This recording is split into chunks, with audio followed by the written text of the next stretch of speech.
একদিন টুটুল আর মিনু জঙ্গলে খেলা করছিল।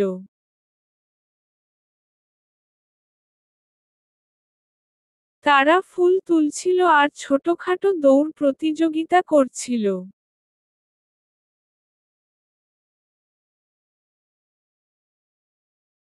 হঠাৎ টুটুল একটি গর্তে পড়ে যায় এবং আটকে যায়। সে অনেক চেষ্টা করেও বের হতে পারে না। টুটুল ভয় পেয়ে কান্না শুরু করে। মিনু তখন হতবিহ্বল না হয়ে বুদ্ধি খাটায়।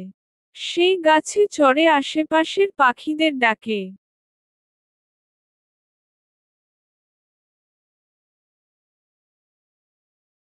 কিছু পাখি এসে তাদের ঠোঁট দিয়ে গাছের ছোট ছোট ডাল ফেলে দেয়, যাতে টুটুল সেগুলো ধরে উঠতে পারে।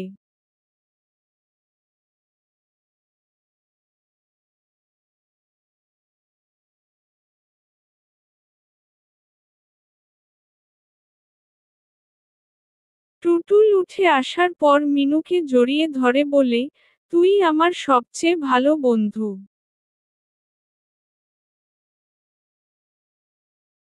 মিনু হেসে বলে, বন্ধু মানে তো বিপদে পাশে থাকা।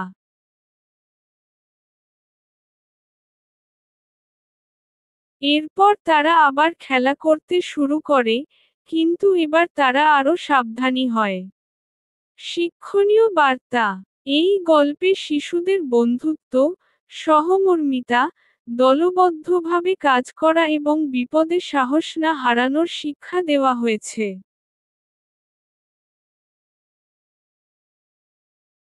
একদিন এক কাকমুখে একটি রুটি নিয়ে গাছের ডালে বসেছিল। ঠিক তখনই এক চতুর শেয়াল সেখানে এল। শেয়ালটি রুটির লোভে একটি কৌশল আঁটল।